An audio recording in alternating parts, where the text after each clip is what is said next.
Comment la haute finance peut-elle trouver faveur dans le communisme? Ces contraires ne s'excluent-ils pas complètement? Eh bien non, justement. Ob wir es wahrhaben wollen oder nicht, keine Regierung unter diesem Himmel, zumindest keine offizielle, steht wirklich. Aucun gouvernement sous ce ciel n'est vraiment indépendant. Depuis des siècles, tout est infiltré de manière ciblée et stratégique par une haute finance parasitaire. Telle une tique, cette sangsue de la haute finance se niche secrètement dans les États-nations pour en faire des centres de direction stratégiques. L'objectif est toujours le nouvel ordre mondial de cette société secrète, parfois aussi appelée État profond. Si un hôte infiltré par cette tique tente de la secouer de sa fourrure, on lui coupe les vivres sur le champ. Si cette mesure ne suffit pas, il est soumis à la terreur, voire à la guerre ouverte, et ruiné. Le printemps arabe nous en a donné une idée. Ces sangsues pensent et dirigent tout à l'échelle mondiale. Depuis longtemps déjà, les grands financiers qui gouvernent secrètement depuis la clandestinité s'efforcent de faire de la Chine leur prochain centre de domination mondiale. À cette fin, ils ont depuis longtemps érigé en Chine leurs bâtiments administratifs mondiaux sous forme de gigantesques gratte-ciel. Enfin, ceux-ci ne doivent plus rester vides. Le simple fait que la Chine ait été encensée pendant longtemps par nos médias financés par des redevances obligatoires montre que nous en sommes arrivés là. Mais de sérieux problèmes apparaissent à l'horizon. Nous verrons bientôt si ces problèmes se concrétisent ou pas. Pour nous, les peuples trompés, cela ne fera finalement aucune différence, comme je l'expliquerai plus tard. Pour l'instant, on constate en tout cas une fraternisation entre la détestée Russie de Poutine et la Chine. D'autre part, dès le début de l'année 2022, la Chine a déjà amassé des ressources essentielles partout dans le monde, comme jamais auparavant dans l'histoire. Comme par exemple 69% de toutes les réserves mondiales de céréales, des matières premières allant du bois aux terres rares, des denrées alimentaires sans mesure. La Russie aurait en effet dû devenir depuis longtemps le centre de direction de la haute finance, qui gouverne secrètement l'Europe, ce qui a entraîné des problèmes de plus en plus importants. Mais la haute finance mondiale ne tolère plus des conditions moyenâgeuses. Elle veut tout le pouvoir et toutes les richesses pour elle seule, et élimine tous les marginaux et les rivaux autocrates. Rappelons qu'au Haut Moyen-Âge, une période où l'argent circulait sans intérêt a conduit à une répartition si égale des richesses qu'il n'y avait presque plus de différence de fortune entre les classes laborieuses et la noblesse. Vers le milieu du XVe siècle, cette période s'est définitivement effondrée, si bien que le système monétaire à intérêt, inactif au Moyen-Âge, a été réactivé à la manière de la Rome antique. Une redistribution continue des richesses des travailleurs vers les prêteurs d'argent a repris pendant des siècles. La redistribution automatique par le biais d'un système monétaire basé sur des intérêts a ensuite conduit à la création de la Banque d'Angleterre en 1694 et en conséquence à la formation visible d'une nouvelle haute finance mondiale selon le modèle de la Rome antique. Les fondateurs de la Bank of England privée ont pris le pouvoir sur l'Angleterre et le Commonwealth, c'est-à-dire sur cette communauté des nations qui leur est soumise. Depuis cette date et jusqu'à la Seconde Guerre mondiale, l'Angleterre a été le centre de direction de la haute finance mondiale. Le déclin économique de l'Angleterre après la Seconde Guerre mondiale montre à quel point un pays est rapidement mis hors jeu lorsque la haute finance ne peut ou ne veut plus l'utiliser comme centre de direction mondiale. C'est exactement le sort qui attend maintenant les États-Unis, car le centre de contrôle mondial a été déplacé en Chine.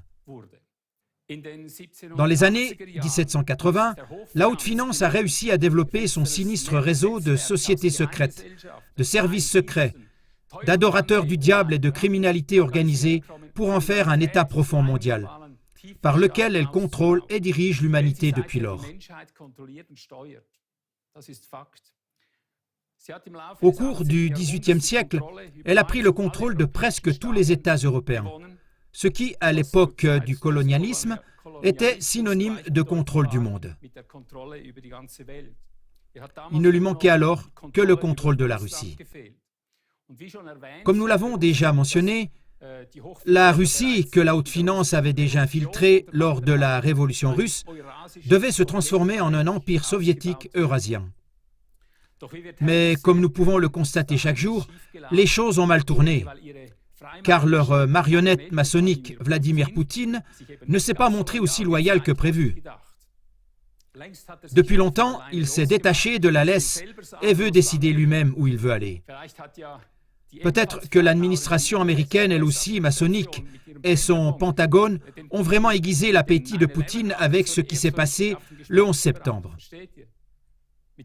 Avec la Chine, en revanche, le plan de la haute finance souterraine semblait jusqu'à récemment se dérouler sans accroc. Ce n'est pas pour rien que les médias de masse, qui se trouvent tous sous la dictature de cette haute finance, ont de plus en plus vanté la Chine comme un grand modèle social. Mais pourquoi une élite de la haute finance devrait-elle faire l'éloge d'une dictature communiste ? Il est urgent que nous apprenions à comprendre que la haute finance construit sa dictature mondiale sur la voie de la dialectique entre le capitalisme de haut niveau et le communisme. La dialectique signifie la tactique qui consiste à faire toujours 2 pas en avant, puis 1 pas en arrière, dans un esprit de compromis en quelque sorte. La différence entre le capitalisme de haut niveau et le communisme est qu'il n'y a pas de différence. Car le capitalisme n'est que le début et le communisme la cible d'un seul et même agresseur. Le capitalisme est utilisé pour faire avancer le communisme, et le communisme est utilisé pour faire avancer le capitalisme. Mais l'objectif de cette approche dialectique est une dictature communiste mondiale. Mais pourquoi une telle dictature ? C'est la question que se posent tous ceux qui ont conservé l'innocence de leurs interrogations. Comment la haute finance peut-elle trouver faveur dans le communisme ? Ces contraires ne s'excluent-ils pas complètement ? Eh bien non, justement, parce que le capitalisme comporte une redistribution automatique des richesses des travailleurs vers les plus riches. Le communisme tel que nous le connaissons dans les pays dévastés du bloc de l'Est est toutefois une abomination pour une société prospère. C'est pourquoi toutes les nations prospères doivent être au préalable subtilement plongées dans la misère et le chaos.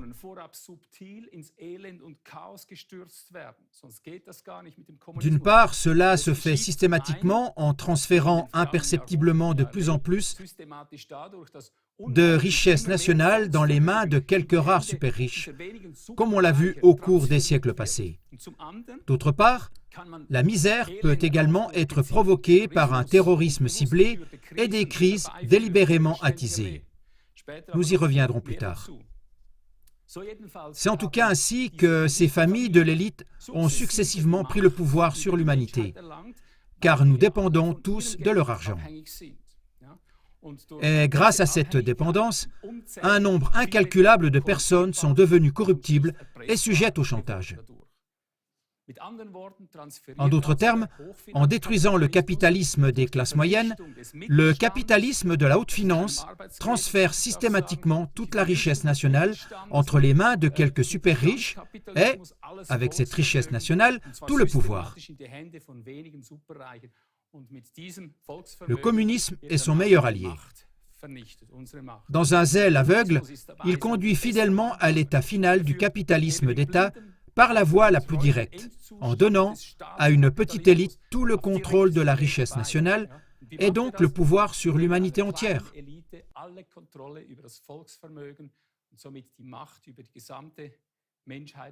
Vous tous, les communistes, reconnaissez s'il vous plaît ce que je dis ici, et voyez clair dans ce jeu malsain. Vous finirez par devenir des esclaves sans droit de cette haute finance, tout comme le reste du monde, si nous n'ouvrons pas maintenant de nouvelles voies.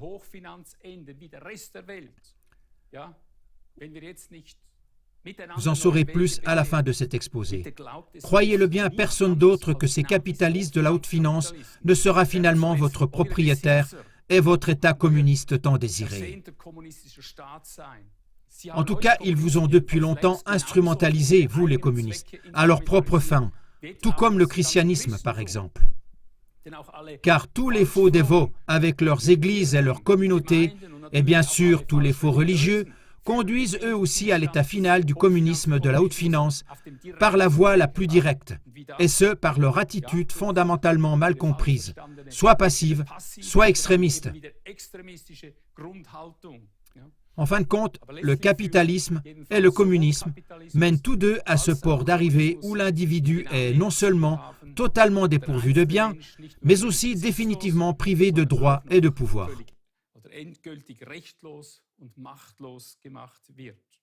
Mais comme la haute finance est surtout intéressée par le pouvoir sur l'humanité, et pas seulement par sa fortune, le capitalisme ne sert que d'outil. Le communisme, ou plutôt la dictature communiste mondiale, étant le véritable objectif. Pour ceux qui doutent encore, voici une citation du pape maçonnique de la haute finance, Otto Kahn. Déjà en 1919, il disait textuellement dans une conférence à Budapest, « Vous dites que le marxisme est l'ennemi le plus acharné du capitalisme qui nous est sacré. Mais ce ne sont que des pôles opposés qui nous permettent d'être l'axe des pôles.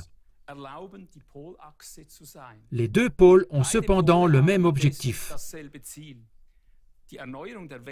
Le renouvellement du monde par le haut, via le contrôle de la richesse, et par le bas, via la révolution. »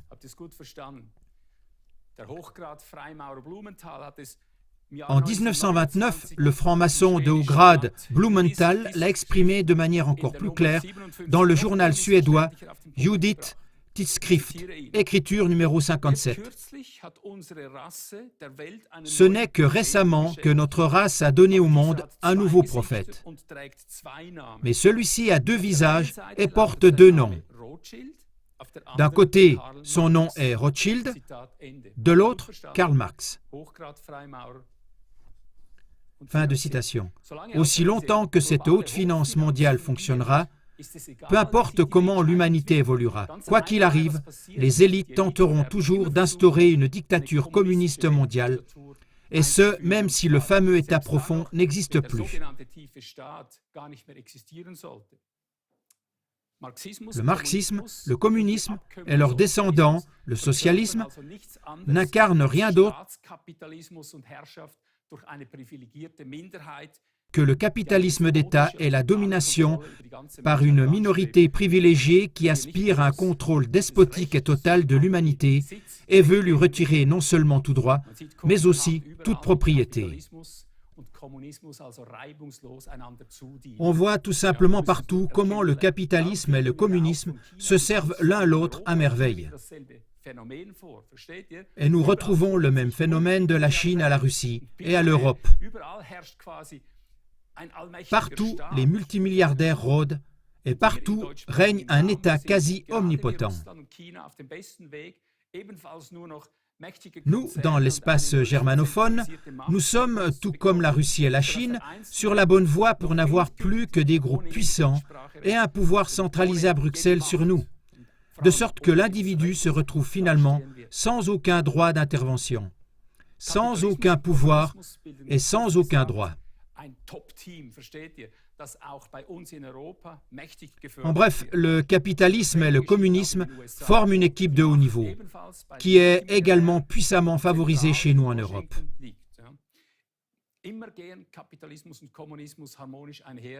Il en va de même aux États-Unis. où le pouvoir est également entre les mains des multimilliardaires et au centre de Washington.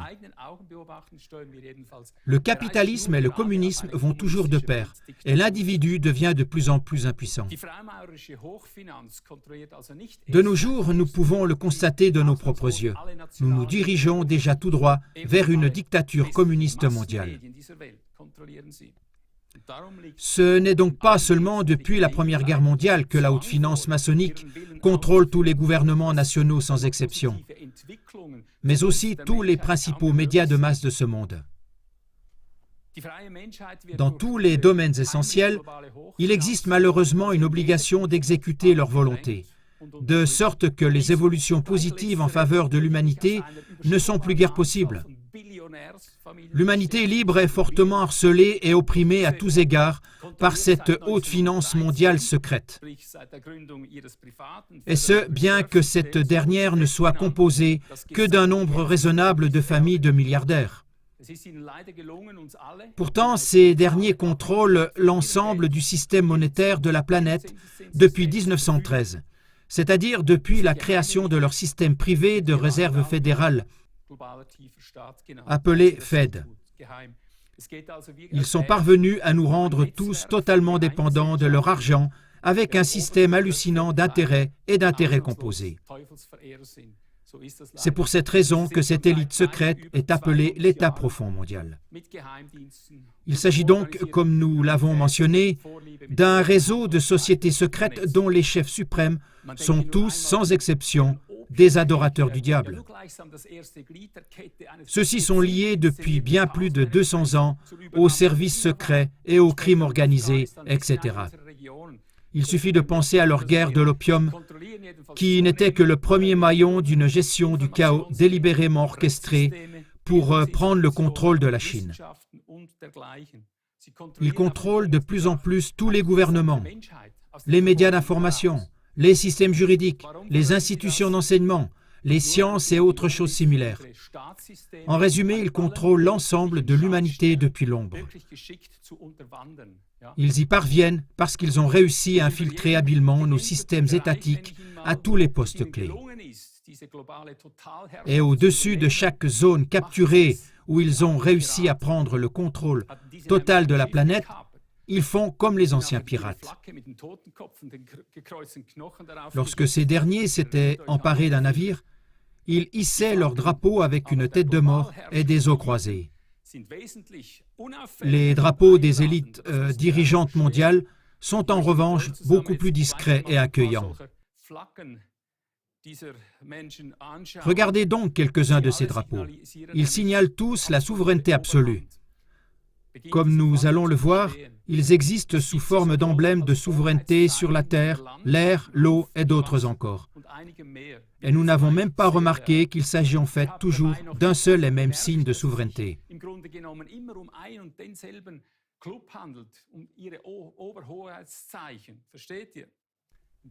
Au centre se trouve la couronne de laurier. Depuis l'Antiquité, elle est considérée comme l'attribut du vainqueur, un porte-bonheur et un symbole de pouvoir.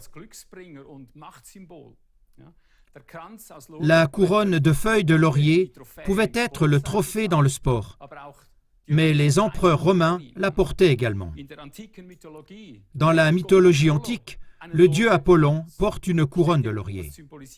Là, il symbolise la suprématie sur les cieux. Apollo 11, là, Apollo symbolise la souveraineté sur l'espace.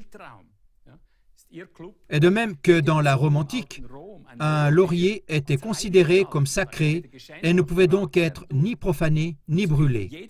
De même, toute organisation de souveraineté globale des élites est considérée par eux comme quasi sacrée et intouchable. Organisation mondiale de la santé. Vous voyez cette couronne? Une organisation maçonnique. Souveraineté sur toute la santé des hommes. Oui, et nous nous sommes heurtés à ce principe d'intangibilité, notamment lors de la campagne du Covid-19. Et de nouveau ces jours-ci, parce que l'OMS vient d'élaborer dans le cadre d'accords secrets de nouvelles lois contraignantes à l'échelle mondiale, qui doivent lui conférer la suprématie sur l'ensemble du système de santé, c'est-à-dire en quelque sorte la domination mondiale cachée. Au lieu de mettre sous les verrous ces personnes qui ont récemment causé des dommages au monde entier, elle planifie déjà en secret une prochaine campagne de domination mondiale.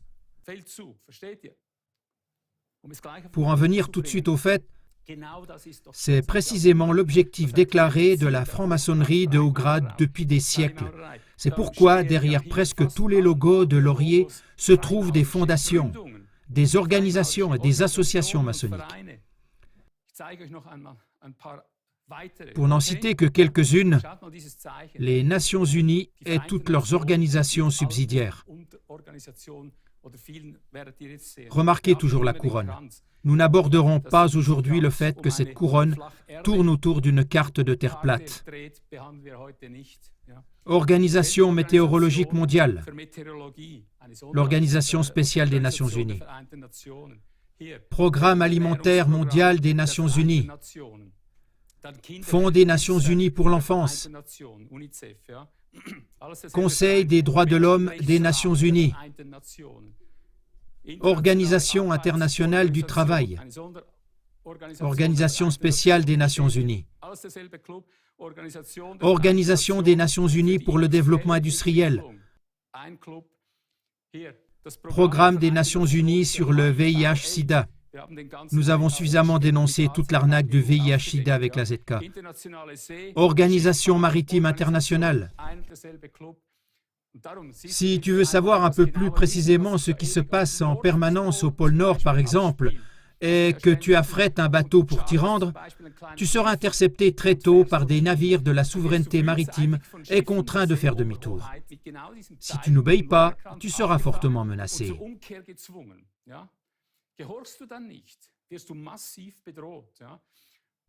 Et si tu affrètes un avion, par exemple un petit Cessna, et que tu te diriges vers le pôle Nord, les chasseurs à réaction de la souveraineté aérienne internationale t'intercepteront. À ta droite et à ta gauche, ils t'encadreront et te demanderont par radio de faire immédiatement demi-tour. Si tu n'obéis pas, ils t'abattront.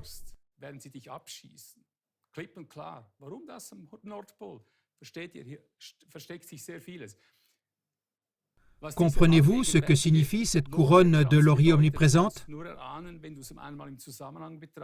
Organisation de l'aviation civile internationale. Troupes de combat nord-polonaises. La même chose t'attend si tu ne te comportes pas correctement sur le territoire de la Pologne du Nord.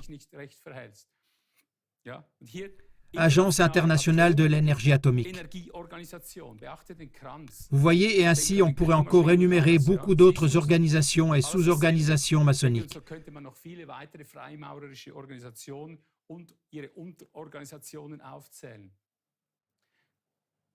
Vous n'arriveriez même pas à faire le tour de la NASA et de tous ces astronautes maçonniques. Sans parler de la nouvelle religion maçonnique du climat avec ses faux prophètes et ses grands prêtres qui effraient sans cesse les peuples avec leurs mensonges climatiques.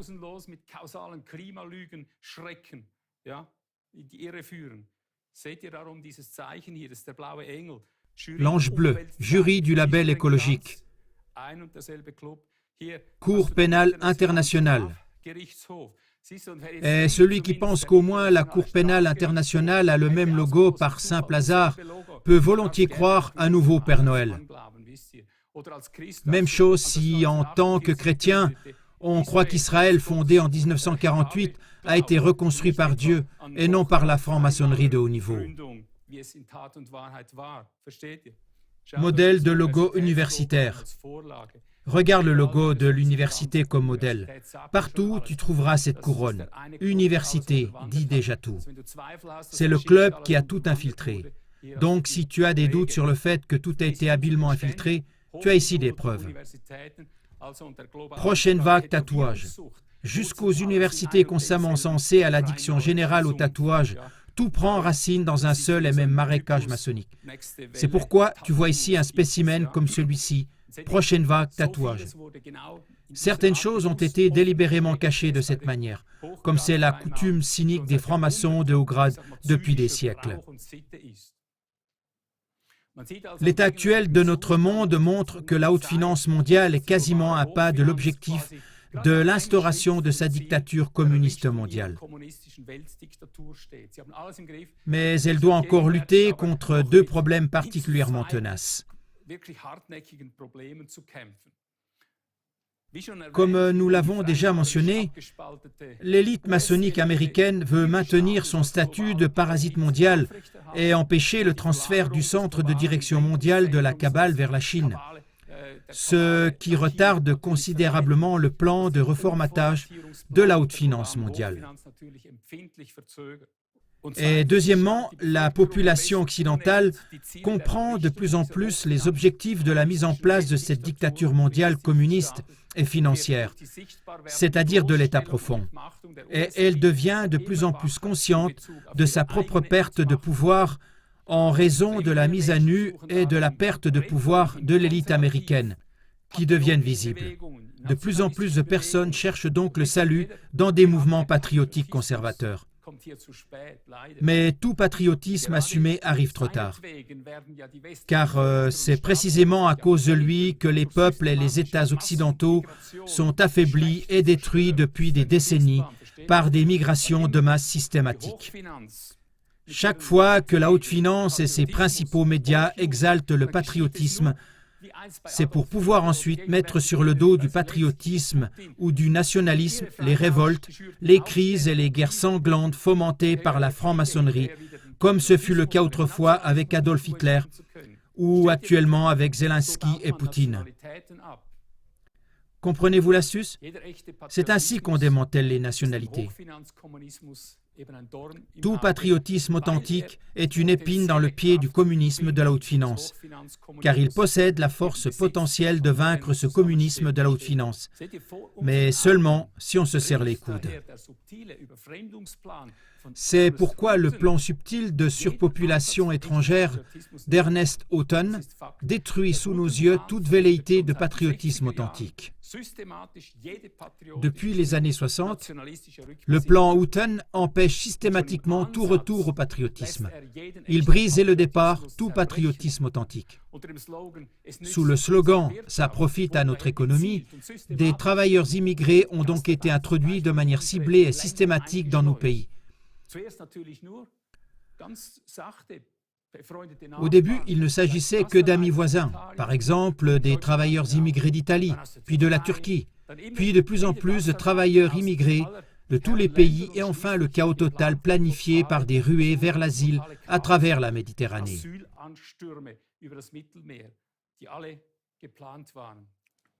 La migration de masse s'est ainsi révélée être de plus en plus une ruse de guerre marxiste contre nous, afin d'imposer la dictature communiste mondiale. L'ordre issu du chaos a toujours été le mot d'ordre des élites secrètes qui dirigent le monde. Le chaos total, dans tous les sens du terme, est leur principe de construction. Pour notre génération, cela commence par les hippies du mouvement de 68, avec l'introduction ciblée de drogue, de sexe, d'alcool, en passant par le nihilisme total, jusqu'à l'effondrement économique total de la classe moyenne, annoncé par les confinements de la pandémie.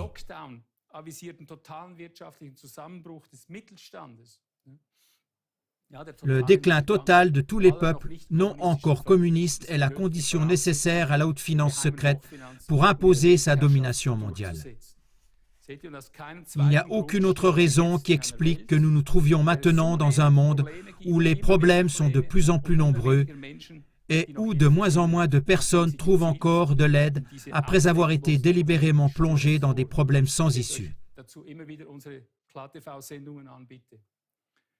Je résume tout ce qui a été dit et j'en arrive à ce qui me semble être une solution viable pour sortir de cette crise mondiale. Aucun gouvernement au monde n'est vraiment autosuffisant, indépendant de la haute finance. Même les gouvernements qui souhaitent conserver ou rétablir leur indépendance ne le peuvent pas. Ils sont écrasés par l'armée. La Chine et la Russie ont également été construites stratégiquement par la haute finance mondiale et attirées dans le piège de la dette, comme tous les autres pays du monde.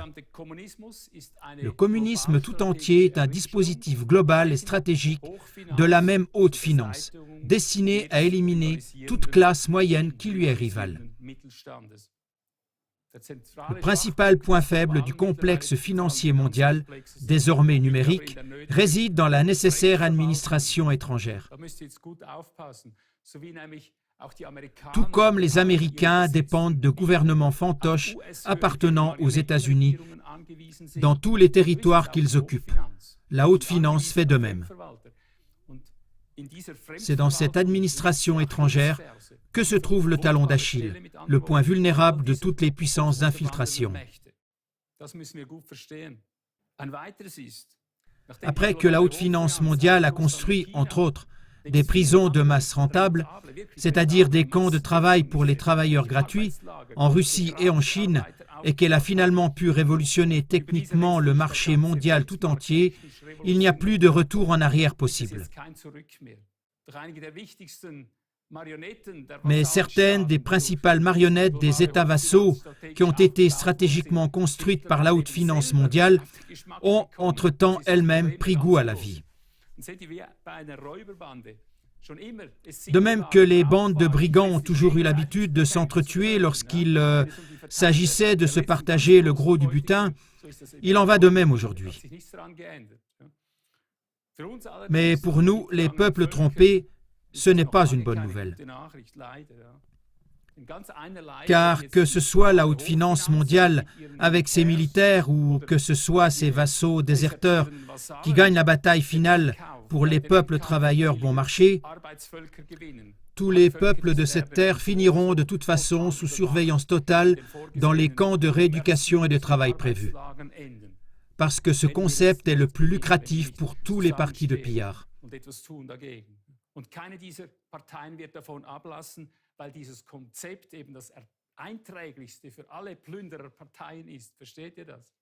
Priez si vous pouvez prier pour que tous ces mafieux des sociétés secrètes s'éliminent mutuellement de leurs propres mains et qu'ils ne parviennent plus à abuser et à sacrifier des peuples innocents pour leur révolte et leur guerre.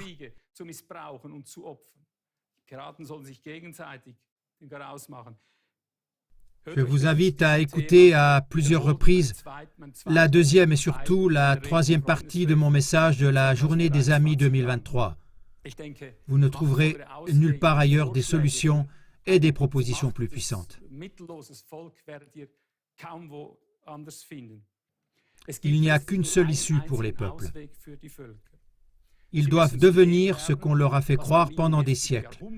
Ils doivent se défendre ensemble contre la haute finance mondiale rusée et contre son communisme dévoyé.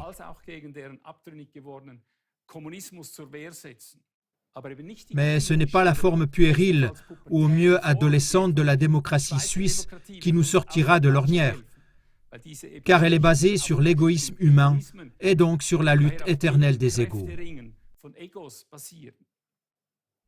Ce dont ce monde a besoin, c'est de l'union de tous les peuples condamnés à l'esclavage sous cette loi agissante de l'esprit de vie, de paix et de force de navigation céleste qui sait guider même le monde animal inculte. À ceux qui objectent ici qu'une telle navigation est impossible chez les humains, je renvoie sereinement à l'histoire de l'OCG, dont les organes issus de milliers d'horizons différents agissent harmonieusement comme un seul homme depuis des décennies et construisent le nouveau monde sur cette voie synergique, et ce bénévolement et avec une grande motivation. Les résultats ne sont pas seulement visibles dans les dizaines de milliers d'émissions gratuites de CLA TV ou dans les centaines de milliers d'articles du journal gratuit Voix et Contre-Voix. Vous trouverez ces mêmes résultats dans tous les produits de notre maison d'édition Elion, sous la forme de dizaines de livres gratuits, de littérature spécifique sur le thème susmentionné. Sur le même thème spécifique de la force de navigation optique mondiale, dans environ 2000 conférences gratuites sur CD ou dans de grands films, des oratorios, etc. Nous avons créé tous ces produits bénévolement, malgré les fronts furieux de la haute finance mondiale et du communisme agressif, entre lesquels nous sommes coincés depuis des décennies.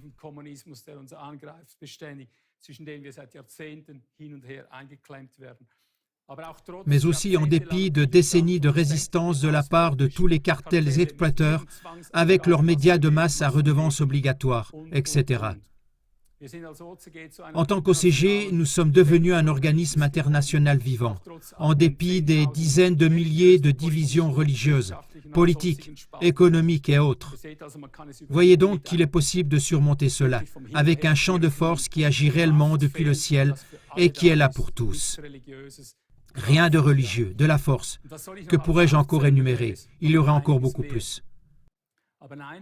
Mais non, l'OCG ne veut pas être lui-même le nouveau dirigeant mondial ou le dirigeant alternatif. Aucun Ivo Sasek ni aucun de ses milliers de collaborateurs bénévoles ne dirigera ce monde.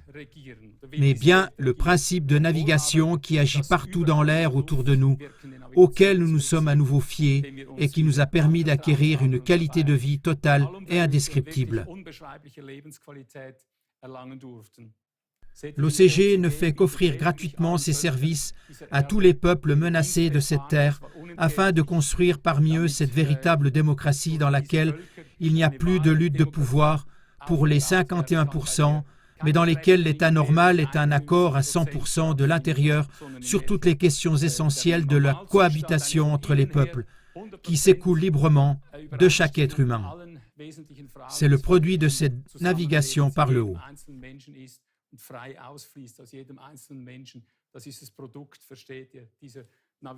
J'appelle ici tous les hommes de toutes les nations à l'engagement actif nécessaire.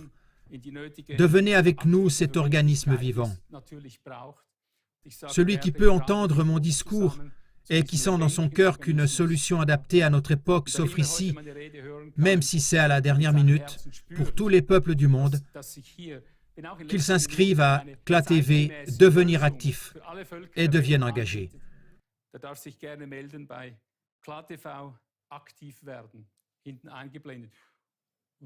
Nous sommes là pour toi et nous t'introduisons de manière pratique dans ce champ de force qui navigue de façon antique. Je suis Ivo Sasek qui se tient devant Dieu depuis 47 ans. Ich bin Ivo Sasek, der seit 47 Jahren vor Gott steht.